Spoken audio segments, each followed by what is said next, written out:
জাহান্নামে যাওয়ার কারণগুলো কি? আল্লাহ রাব্বুল আলামিন দু জায়গায় বলেছেন, দুটো আয়াত আমি কোট করছি।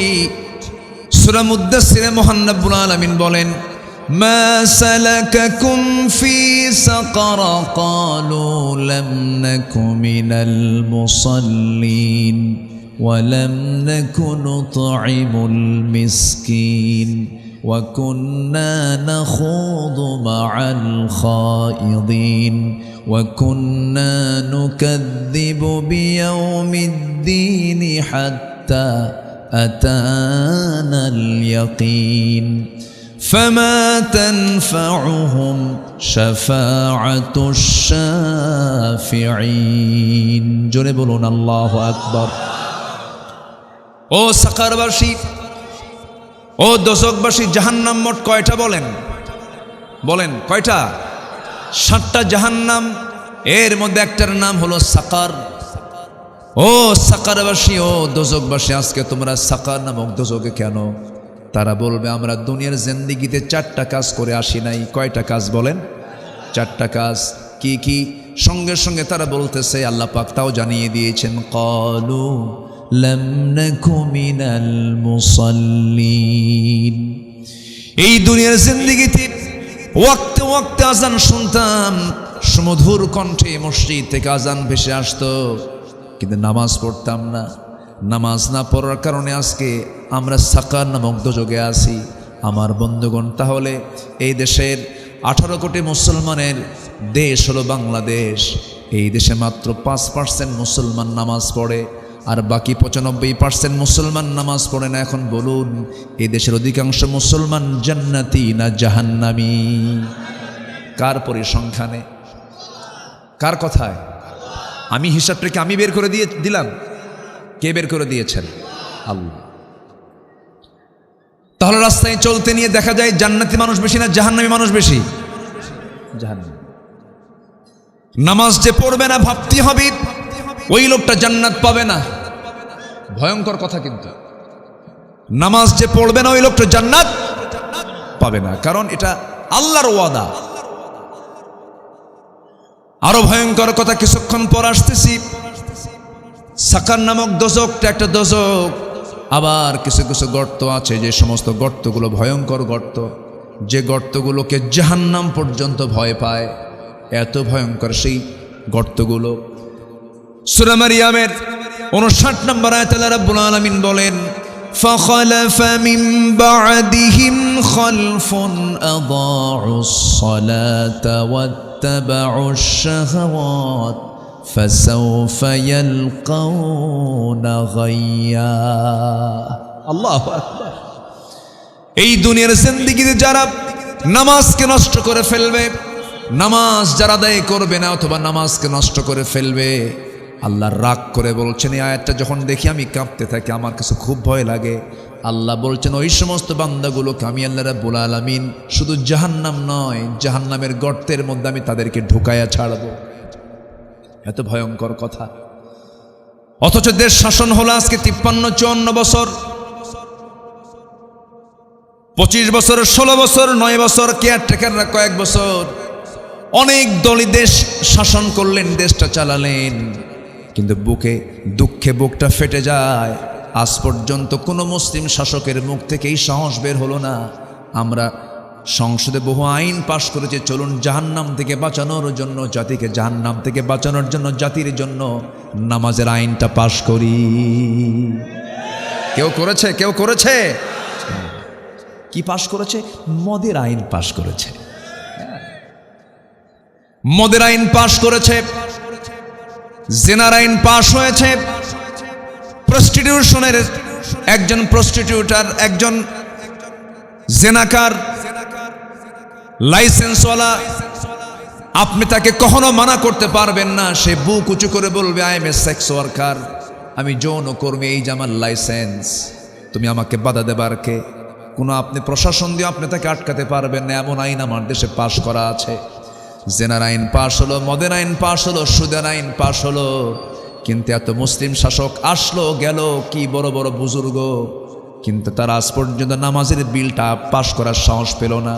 এখান থেকে প্রমাণিত এখান থেকে সুস্পষ্ট প্রমাণিত, যারাই ছিলেন ক্ষমতায় তারা কেউ আমার আখিরাতের চিন্তার জন্য তারা পেরেশান ছিলেন না। তারা শুধু দুনিয়ার চিন্তা করেছেন, জাহান্নাম থেকে বাঁচার কোনো চিন্তা জাতির জন্য করেন নাই। ঠিক কি না? যে নেতৃত্বে আখিরাত নষ্ট হবে সেই নেতৃত্বের কাছেই আমরা যাব না। আসতে কোন কেন? নাম্বার 2 হলো ওয়ালাম নাকুনু তু'ইমুল মিসকিনা ওয়া কুন্না নাখুদু মা'আল খায়িদিন। নাম্বার 2 হলো বান্দার হক আমরা নষ্ট করেছি। 1 নম্বর হলো আল্লাহর হক আমরা নষ্ট করেছি, নামাজ পড়ি নাই। নাম্বার 2 হলো বান্দাদের হক নষ্ট করেছি, মিসকিনদেরকে তাকায় নাই, বরঞ্চ তাদের সম্পদগুলো লোপাট করেছি। বৃদ্ধ ভাতা খাইছে কিনা বলেন? বিধবা ভাতা খেয়ে ফেলছে, আছে না? এরকম আছে না? রাস্তার টাকা মেরে খেয়ে শেষ করেছে। দেশ থেকে টাকাগুলো পাচার করে সব নিয়ে চলে গেছে, কিছুই রাখে নাই। দেশের সন্তানগুলোকে দেশেও পড়ায় না, ইউরোপে পড়াইছে, আমেরিকায় পড়াইছে। দেশকে এত ভালোবাসে, সন্তানগুলোকে দেশে পড়ালো না, ভার্সিটি তারাই বানালো, কিন্তু সেই ভার্সিটিতে নিজের সন্তানগুলো পড়ালো না। ভার্সিটির সন্তানদের হাতে তুলে দিয়েছে ইয়াবা, মদ, বোতল, অস্ত্র, আর ওদেরকে ইউরোপে আমেরিকায় পড়াইছে। ঠিক কিনা? অস্ত্রের ঝনঝনানি তারা করেছে। বিশ্ববিদ্যালয়গুলোকে তারা মিনি ক্যান্টনমেন্ট বানিয়েছিল। এত কিছু তারা করেছিল। আমার বন্ধুগণ, আমিও ঢাবির ছাত্র ছিলাম, বানায় বানায় একটা কথাও বলছি না। ভার্সিটির যে চিত্র এই 16 বছরে যা ছিল, সেখানে শুধু সমকামিতার হার বেড়েছে, জেনার হার বেড়েছে, অবাধ যৌনাচারের হার বেড়েছে, নেশার পরিমাণ বেড়েছে। সমকামিতাকে প্রমোট করার জন্য তারা বিভিন্ন উস্কানিমূলক বিভিন্ন কথাও বলেছে। এমনকি শ্রেণীর পাঠ্য বইয়ের মধ্যেও ঢুকিয়ে দিয়েছিল ট্রান্সজেন্ডার। মনে নাই? ট্রান্সজেন্ডার মনে নাই? শরীফার গল্প ঢুকিয়ে দিয়েছিল। অনেক কিছুই তারা করেছে। আমার বন্ধুগণ, এই যে এত বড় দেশের সম্পদগুলো লুটপাট করে বাইরে নিয়ে চলে গেলে এটা দেশপ্রেমের লক্ষণ নয়, এগুলো বান্দার হক নষ্ট করা। আল্লাহ বলছেন, বান্দার হক যারা নষ্ট করবে আমি আল্লাহ তাদেরকে জাহান্নামের মধ্যে ঢুকাবো। নাম্বার 3 হলো সমালোচককারীদের সঙ্গে সমালোচনা করা। নাম্বার 4 হলো যারা আখিরাতকে অবিশ্বাস করেছে। ওয়া কুন্না নুকাযযিবু বিয়াউমিদ্দিন, আমরা যাবার জীবিত হব কোনো সন্দেহ আছে নাকি? আসতে কয় আল্লাহ কি আমাকে জিন্দা করতে পারবেন না? এই এলাকায় কি আলুর চাষ হয়? আলুর চাষ আলু হয়, একটু কম হয়, উত্তরবঙ্গে বেশি হয়, জয়পুরহাট, বগুড়া, রংপুর। আমার বন্ধুগণ, কথায় তো কথা চলে আসি, ওই আলুর কথা বলছিলাম। যদি বড় আলু হয়, সে আলুগুলোকে কেটে কেটে টুকরো টুকরো করে জমিতে মাটির নিচে রেখে দেয়। 1 মাস, 2 মাস, 3 মাস পর সে একটা আলু থেকে 8টা, 10টা, 15টা আলু সেখান থেকে উৎপাদন হয়। আল্লাহ পাক জন্ম দিয়ে দেন, কিন্তু যে আলুটা লাগাইছে সে আলুকে থাকে না, মাটি হয়ে যায়, মাটির সঙ্গে মিশে যায়, পচে যায়, গলে যায়। আমার আপনার চোখের সামনে আমি দেখলাম একটা আলু কি জমিতে রাখার পর সে আলুটাকে আল্লাহ পাক মাটির সঙ্গে মিশায়া দিয়া সেখান থেকে যদি 8টা 10টা আলু জন্ম দিতে পারেন, উৎপাদন করতে পারেন, সে আল্লাহ আমার দেহবাসসকে মাটির সঙ্গে মিশায়া দিয়া তিনি কি আবার জিন্দা করতে পারেন না? পারেন কি না? প্রথম সৃষ্টি কঠিন না দ্বিতীয় সৃষ্টি কঠিন? প্রথমটা কঠিন, দ্বিতীয় সৃষ্টি সহজ। প্রথমবার যিনি আমাকে বানিয়েছেন তিনি কি আবার দ্বিতীয়বার বানাতে পারবেন না? অবশ্যই পারবেন। এটার নাম হলো বিশ্বাস, এটার নাম হচ্ছে ঈমান। আখিরাত, অবিল আখিরাতি হুম ইউকিনুন, আখিরাতের প্রতি বিশ্বাস থাকতে হবে। এই 4টা কাজ যারা করবে না, আল্লাহ সূরা মুদ্দাসসিরে বলছেন আমি তাদেরকে সাকার নামক দোজখে রাখবো। আর আল্লাহর পাক সূরা মারইয়ামের মধ্যে বলছেন যারা নামাজ না পড়বে আমি তাদেরকে গাই নামক গর্তের মধ্যে আমি তাদেরকে ঢুকাবো, নামাজ যারা না পড়বে। আল্লাহ রাব্বুল আলামিন এই দোয়াটা রাসূলকে শিখিয়ে দিয়েছেন। সবাই বলুন, রব্বানা আতিনা ফিদ দুনিয়া হাসানাতাও ওয়া ফিল আখিরাতি হাসানাতাও ওয়া কিনা আযাবান নার ওয়াজআলনাল জান্নাতা মাআল আবরার। এখানে দুনিয়া কি আছে? তাহলে দুনিয়া বাদ দিবেন কেন? দুনিয়ার দরকারও আছে।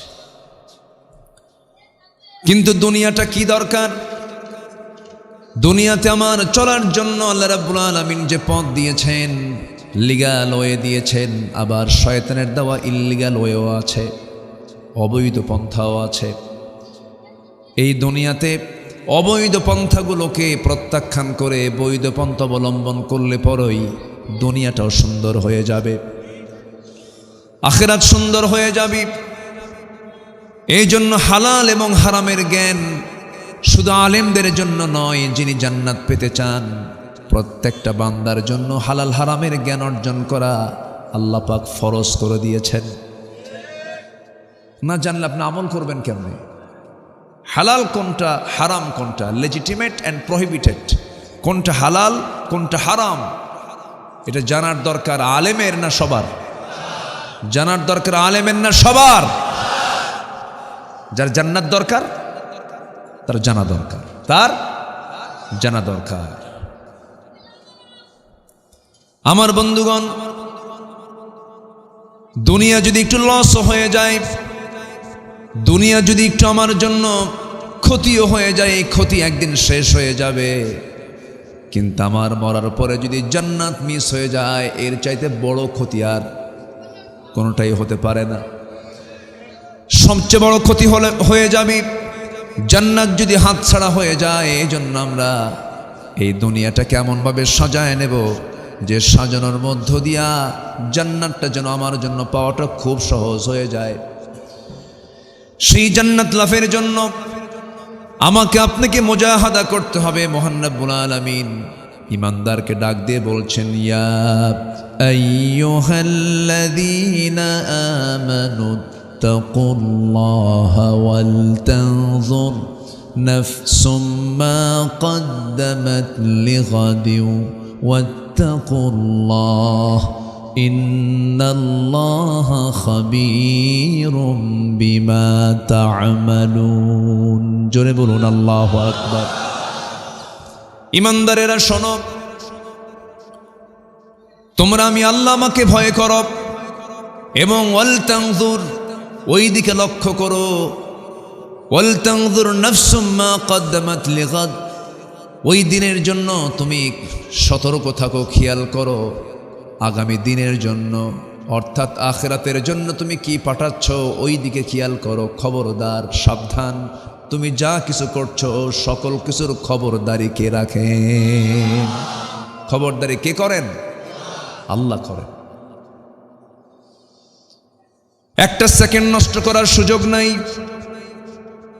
একটা মিনিট সময় নষ্ট করার সুযোগ নাই, কারণ আল্লাহ রাব্বুল আলামিন সাফ সাফ বলে দিয়েছেন, হুয়াল্লাযী খালাকাল মাউতা ওয়াল হায়াতা লিয়াবলুয়াকুম আইয়ুকুম আহসানু আমালান ওয়া হুয়াল আজিজুল গফুর। জোরে বলুন আল্লাহু আকবার। তিনি সেই মহান প্রভু যিনি মৃত্যু এবং জীবন সৃষ্টি করেছেন যেন তিনি বুঝে নিতে পারেন তোমাদের মধ্যে কোন কোন বান্দাগুলো নেক আমল করে যেতে পারে। আল্লাহ সময় দিয়েছেন কি সীমাহীন না সীমিত সময়? সীমিত কিছু সময় আমার আপনার জন্য বরাদ্দ। যে কোনো মুহূর্তে আমি আপনি দুনিয়া থেকে বিদায় নেব। পৃথিবীতে ফিরে এসে আর কি নতুন করে ইবাদত করার কোনো সুযোগ আছে? নাই। এই জন্য আমাকে আপনাকে ফাইনাল প্রিপারেশন নিতে হবে। দুনিয়া নামক এই পরীক্ষার জায়গায় ফেল করলে বড় বেকায়দা হয়ে যাবে আখিরাতে। এজন্য চ্যালেঞ্জ হচ্ছে জাহান্নাম থেকে আমি আপনি কেমনে বাঁচব। জাহান্নামে যাওয়ার কারণগুলো মনে হয় কোরআনে বাদ পড়ছে নাকি? আছে না নাই বলেন তো? আচ্ছা, আমরা একটু শুনে নেই। কোরআন তুমি বলে দাও তো জাহান্নামে যাওয়ার কি কি কারণগুলো আছে, আমরা যেন সেই কারণ থেকে নিজেকে দূরে রাখতে পারি। শুনতে রাজি আছেন তো সবাই? আমি দু জায়গা থেকে কথা বলবো, একটা হচ্ছে সূরা মুদ্দাসসির, আরেকটা হলো সূরা মারিয়াম থেকে। এই দু জায়গার দুটো আয়াতকে সামনে রেখে কিছু কথা বলতে চাচ্ছি, কারণ জাহান্নাম থেকে বাঁচলেই তো আমি নাজাত। শুধু জাহান্নামটা শুধু যদি আমি মাইনাস করতে পারি, আমাকে ঠেকায় কে? কি আসতে কোন কেন? আমাকে যেমন করি হোক জাহান্নাম থেকে আমাকে বাঁচতে হবে। জাহান্নাম থেকে বাঁচা মানেই কোথায় চলে যাওয়া? বলেন, কোথায় চলে যাওয়া? বাপের ভিটায় চলে যাওয়া। জি ডাক্তার সাহেব, ডাক্তার সাহেব, আচ্ছা কি কষ্ট হচ্ছে মনে হয়? ও আচ্ছা, জি আলহামদুলিল্লাহ, বসে। অনেক ব্যস্ত মানুষ। একজন ডাক্তারের, আমরা তো ভাঙ্গাচোরা কিছু রুহের ট্রিটমেন্ট করি, ওনারা তো দেহের ট্রিটমেন্ট করে। চিকিৎসা কিন্তু দুইজনই করা হয়। আমাদের রুহের ট্রিটমেন্ট করতে হয়, আর ওনারা একদম গোটা বডি চিরে কোথায় কি আছে সমস্যাগুলো সমাধান করেন। এক ডাক্তার আমাকে বলেছিলেন যে হুজুর, আমরা সব জায়গায় যাই, শুধু একটা জায়গায় গিয়ে আমাদের কোনো শক্তি থাকে না, সেটা হচ্ছে, তাই না, হার্টের কাছে এসে। এটা কার নির্দেশে চলে? কার নির্দেশে চলে? আল্লাহর নির্দেশে চলে। তার হাতে আমার প্রাণ, আমি তাকে ফাঁকি দিয়ে লাভ কি? আমার প্রাণটা কার হাতে? আল্লাহর হাতে। সম্মানিত ভাইয়েরা, সম্মানিত বন্ধুগণ, এই পাবনাতে আমি 10 বছর আমাকে আসতে দেয়নি, 10 বছর। এবার 20 জানুয়ারি দারুল আমান ট্রাস্টে 10 বছর পর 14 সালে ওই যে মাহফিল করে গেছি, ঢুকতে দেয়নি। 14, 15 থেকে 24 সাল পর্যন্ত, 25 সাল পর্যন্ত, 25-এ এসে প্রোগ্রামটা এবছর সফল হয়েছে আলহামদুলিল্লাহ বলে। দেশের ইতিহাসের সর্বোচ্চ সবচেয়ে বড় মাহফিল চট্টগ্রামের প্যারেড ময়দান, 18 বছর পর এবার শুরু হয়েছে, মাহফিল শেষ হয়েছে, বলি আলহামদুলিল্লাহ। সেখানেও ছিলাম। সিলেট এমসি কলেজ মাঠ প্রায় যুগখানেক পর মাহফিল বন্ধ রেখেছিল, সেটাও এবার শুরু হয়েছে, সেখানে আমি একদিন ছিলাম।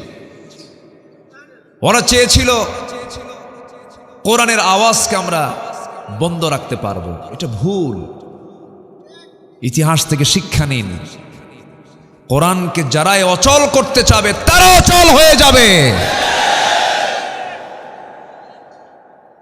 এটা মাথায় রাখতে হবে। কোরআনকে অচল করতে চেয়েছিল, ওরা আলেমদেরকে শেষ করার প্ল্যানও করেছিল, শাসন করেছে ওরা, জেল খাটছে কারা? আলেমরা। কি দোষ ছিল আমাদের বলেন? আমরা কোন রাষ্ট্রের কোন ক্ষতিটা করছি বলেন? আপনারা কোন ক্ষতিটা করলাম আমরা বলেন?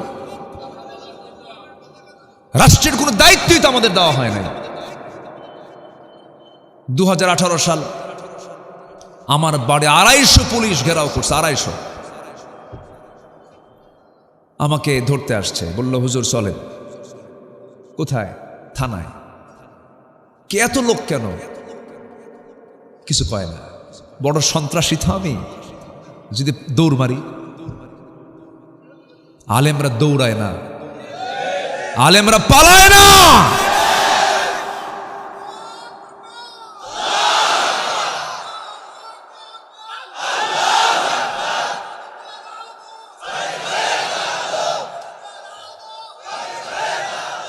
আলেমরা পালায় না। আলেমদের পালনের ইতিহাস নাই। আলেমরা বুক দিতে জানে, পিঠ দিতে জানে না। সম্মানিত ভাইয়েরা, ধরে নিয়ে থানায় চলে গেল। ওসি মহোদয় কয়, হুজুর ধরতে চাইনি, বিবেক বিরুদ্ধ কাজ, মাফ করে দিবেন। চোখে পানি। বললাম আপনি কান্দেন কেন হুজুর? খুব ভক্ত আপনার, ধরছেন কেন? চাকরি বাঁচান তো ফরজ। বললাম ইমান বাঁচান তো নফল। আরো কিছু মামলা যোগ দিল, পাসপোর্টটা ভারী করলো, ভিসার সংখ্যা বেড়ে গেল। জামিন নামঞ্জুর করলো, তো ফরম্যাট দেওয়া, ফরম্যাট করাই আছে, জামিন নামঞ্জুর। জেলখানায় ঢুকলাম। প্রধান গেট দিয়ে ঢোকা মাত্রই সামনে দিকে এক মুরব্বী আমাকে দেখে লম্বা একখান সালাম দিয়ে বলে, হুজুর আপনি জেলখানায় ঢুকছেন, খুব খুশি হলাম। তো বললাম আপনি খুশি হলেন কেন? জেলখানা কি খুশির কথা? হুজুর মাহফিলে যাই, বহু দূর থেকে ওয়াজ শুনি, কাছে যাওয়ার এত শখ, মুসাফাও করতে পারি না। এত সুন্দর কাছাকাছি আসলেন, দোয়া করি জেলখানায় থাকে। তো বললাম, চাচা আমি না হয় জেলখানায়, আপনি কেন বুড়া বয়সে এই জায়গায়? মুরব্বী একটু ঠোঁটকাটা মানুষ, বলতেছে বোমা হামলা, বোমা হামলা, মানে ওনার নামে বোমা হামলার মামলা দিস। বলে যে বাবাজি, এই বুড়া বয়সে আমার এই হাত কি লক্ষ্যে বোমা মারতে পারবে না? আমারই মাথায় পড়বে তো। এগুলো করেছে ওরা, ঠিক না? এগুলো থেকে শিক্ষা নেওয়া উচিত, এগুলো থেকে শিক্ষা নেওয়ার দরকার আছে না নাই? বলেন আছে না নাই? শিক্ষা নিতে হবে। কোরআন ছাড়া আমরা কিছু বুঝবো না। এই জাতি কোরআনকে মহব্বত করে, আলেমদেরকে মহব্বত করে। এই পালস যারা বুঝবেন তারা এই দেশে টিকবেন। এই পালস, এই দেশের মানুষ কোরআনকে ভালোবাসে, ইসলামকে ভালোবাসে, আলেমদেরকে ভালোবাসে। এটা যদি না বোঝেন, রাজনৈতিক দেউলিয়াত হবেন, এই জমিন আপনাদের জায়গা হবে না। হাজারো আউলিয়ার আগমন হয়েছে এই দেশে। শাহজালাল শুয়ে আছেন, শাহ মাকদুম শুয়ে আছেন, খান জাহান শুয়ে আছেন, শাহ সুলতান শুয়ে আছেন। হাজারো আলেমের জনপদ বাংলাদেশ, 4.5 লক্ষ মসজিদ, 18 কোটি মুসলমান, সেখানে আপনি ইসলাম নিয়ে ষড়যন্ত্র করবেন? সলিমুল্লাহ মুসলিম হল মুসলিম বাদ দিছে, কবি নজরুল ইসলাম কলেজ ইসলাম বাদ দিয়েছে, সংবিধানে বিসমিল্লাহ বিসমিল্লাহ বাদ দিছে। মানে ইসলাম, মুসলিম, বিসমিল্লাহ, আল্লাহ ওদের খুব জ্বালা। আল্লাহ কয় যা, ভাঙ্গা হেলিকপ্টারে ইন্ডিয়া পাঠা দিলাম, যা। ঠিক কিনা?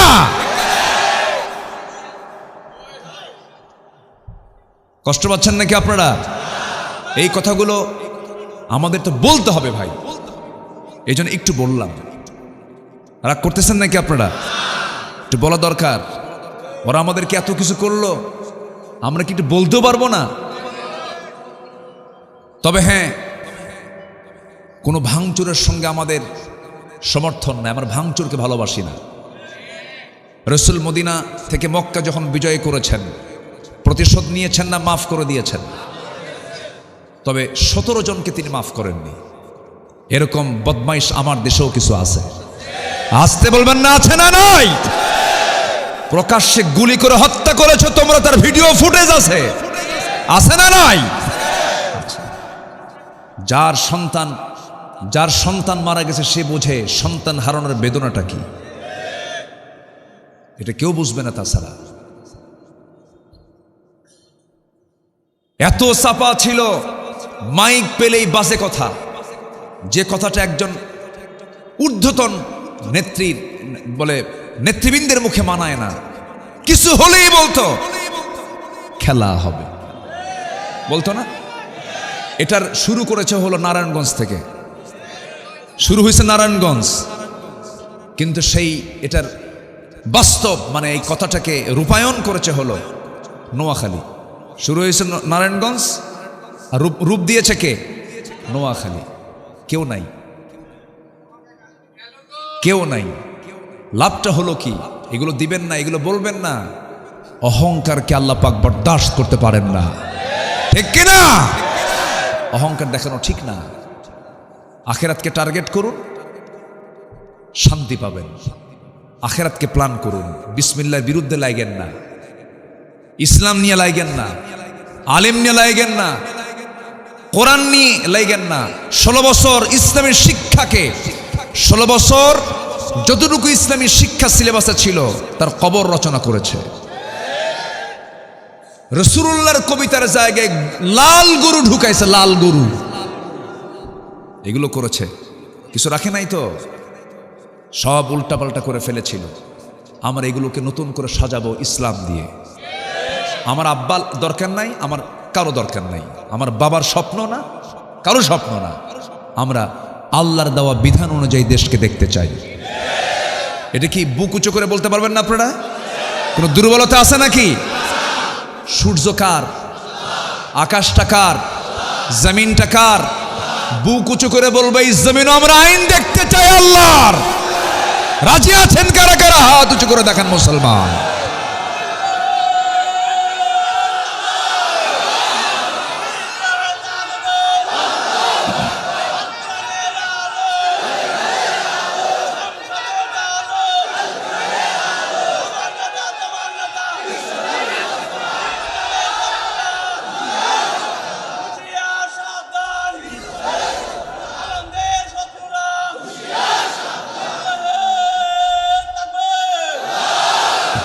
আল্লাহ কবুল করুন, জোরে বলি আমিন। আমরা কি জাহান্নাম যেতে চাই? জাহান্নাম কেমন কেমন ভয়ঙ্কর? হ্যাঁ, মহা ভয়ঙ্কর। এই যে সূর্য দেখি না আকাশের, সূর্য, সূর্য বড় না পৃথিবী বড়? কত বড়? এই তো সবার তো জানা আছে। হ্যাঁ, সূর্য 9,30,00,000 মাইল দূরে। সূর্যের আভ্যন্তরীণ তাপমাত্রা হলো 15 মিলিয়ন ডিগ্রি সেলসিয়াস। দুনিয়াতে আমরা পাই মাত্র এত দূরে থাকার কারণে 25-30, আজকে হয়তো 28-30 ছিল।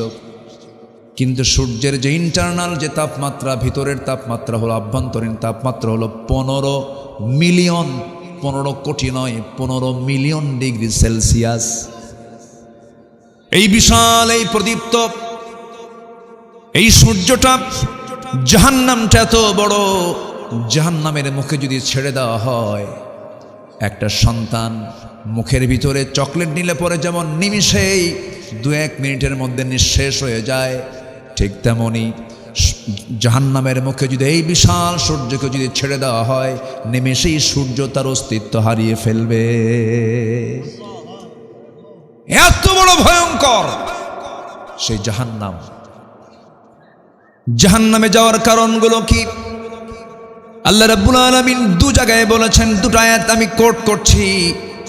সূরা মুদ্দাসসিরে মহান রাব্বুল আলামিন বলেন, মা সালাকাকুম ফি সাকার ক্বালু লাম নাকু মিনাল মুসাল্লিন ওয়া লাম নাকু নুতঈমুল মিসকিন ওয়া কুন্না নাখুযু মা'আল খায়িদিন ওয়া কুন্না নুকাযযিবু বিয়াউমিদ্দিন হাত্তা আতানাল ইয়াকিন فما تنفعهم شفاعة الشافعين। জোরে বলুন আল্লাহু আকবার।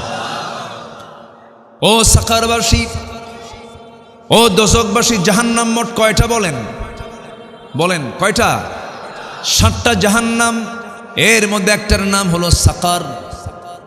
ও সাকারবাসী, ও দোজখবাসী, আজকে তোমরা সাকার নামক দোজখে কেন?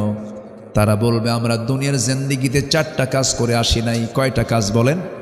4টা কাজ। কি কি? সঙ্গে সঙ্গে তারা বলতেছে, আল্লাহ পাক তাও জানিয়ে দিয়েছেন, ক্বালু লাম নাকু মিনাল মুসাল্লিন।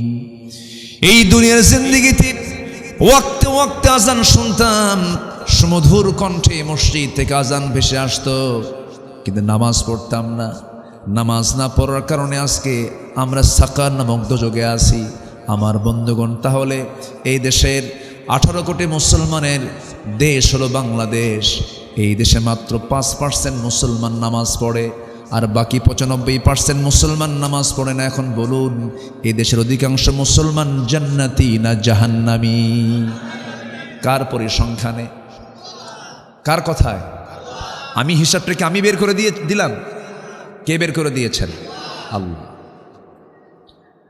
তাহলে রাস্তায় চলতে নিয়ে দেখা যায় জান্নাতি মানুষ বেশি না জাহান্নামী মানুষ বেশি? জাহান্নামী। নামাজ যে পড়বে না, ভাবতে হবে ওই লোকটা জান্নাত পাবে না। ভয়ঙ্কর কথা। কিন্তু নামাজ যে পড়বে না, ওই লোকটা জান্নাত পাবে না, কারণ এটা আল্লাহর ওয়াদা। আরো ভয়ঙ্কর কথা কিছুক্ষণ পর আসতেছি। সাকার নামক দোজখটা একটা দোজখ। আবার কিছু কিছু গর্ত আছে, যে সমস্ত গর্তগুলো ভয়ঙ্কর গর্ত, যে গর্তগুলোকে জাহান্নাম পর্যন্ত ভয় পায়। এত ভয়ঙ্কর সেই গর্তগুলো। সূরা মারইয়ামের 59 নম্বর আয়াতে আল্লাহ রাব্বুল আলামিন বলেন, فخلف من بعدهم خلف أضاعوا الصلاة واتبعوا الشهوات فسوف يلقون غيا। আল্লাহু আকবার। এই দুনিয়ার জিন্দেগিতে যারা নামাজকে নষ্ট করে ফেলবে, নামাজ যারা আদায় করবে না অথবা নামাজকে নষ্ট করে ফেলবে, আল্লাহ রাগ করে বলছেন। এই আয়াতটা যখন দেখি আমি কাঁপতে থাকি, আমার কাছে খুব ভয় লাগে। আল্লাহ বলছেন ওই সমস্ত বান্দাগুলোকে আমি আল্লাহ রাব্বুল আলামিন শুধু জাহান্নাম নয়, জাহান্নামের গর্তের মধ্যে আমি তাদেরকে ঢুকায়া ছাড়ব। এত ভয়ঙ্কর কথা। অথচ দেশ শাসন হলো আজকে 53-54 বছর, 25 বছর, 16 বছর, 9 বছর, কেয়ারটেকাররা কয়েক বছর, অনেক দলই দেশ শাসন করলেন, দেশটা চালালেন, কিন্তু বুকে দুঃখে বুকটা ফেটে যায়।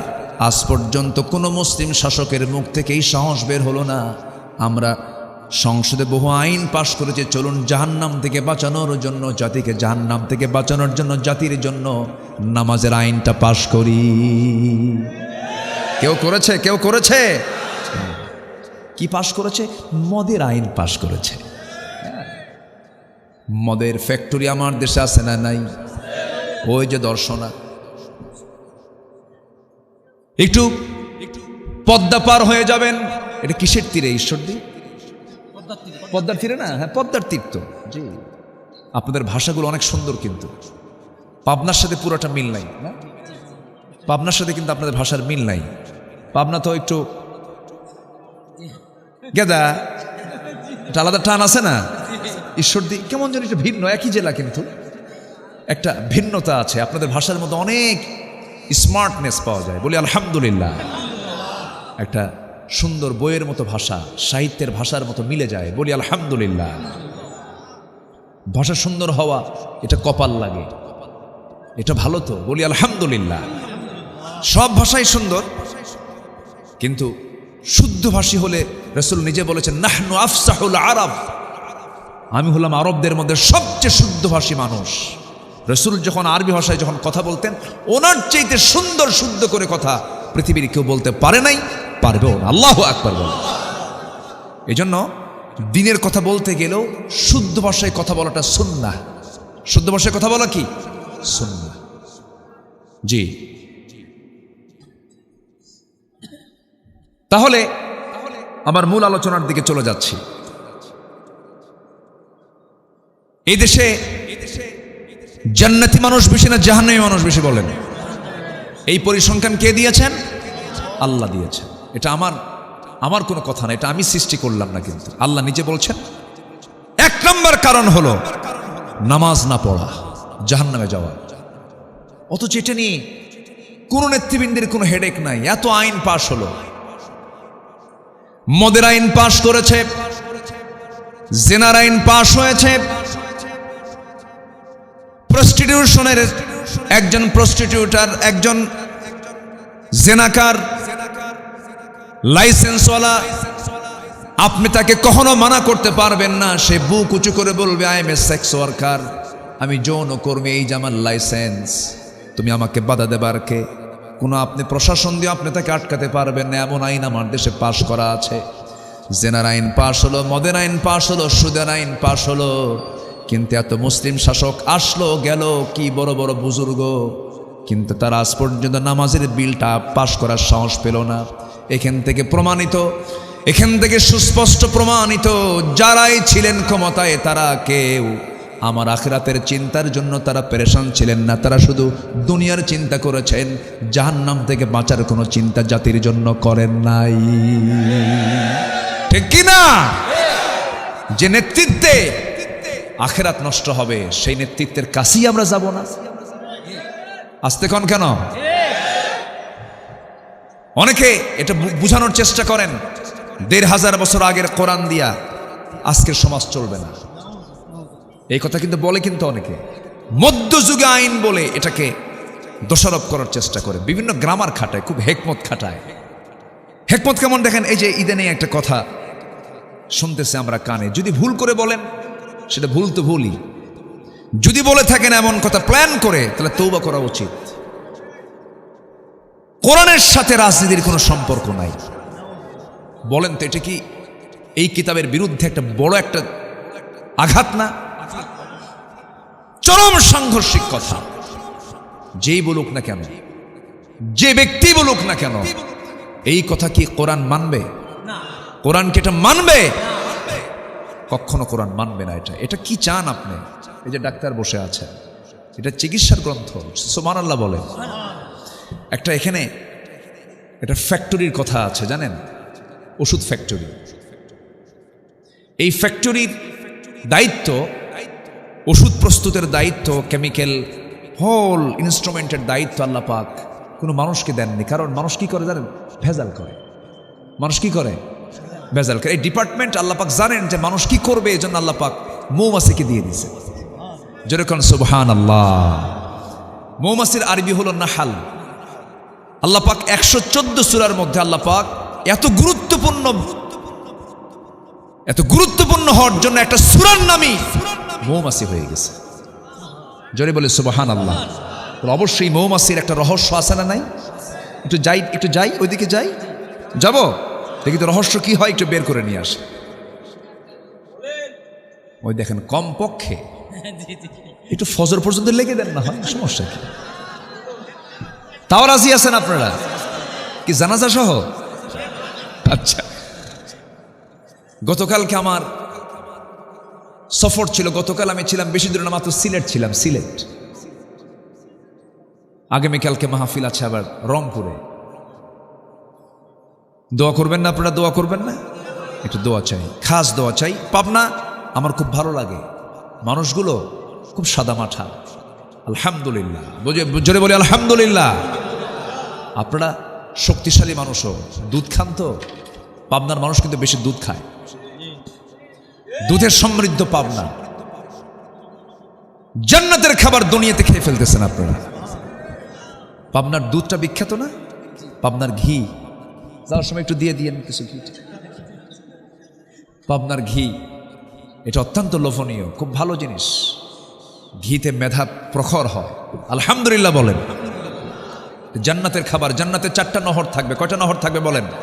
আগের থেকে মুখস্থ করে নিই আমরা, যাই খাবো তো আমরা।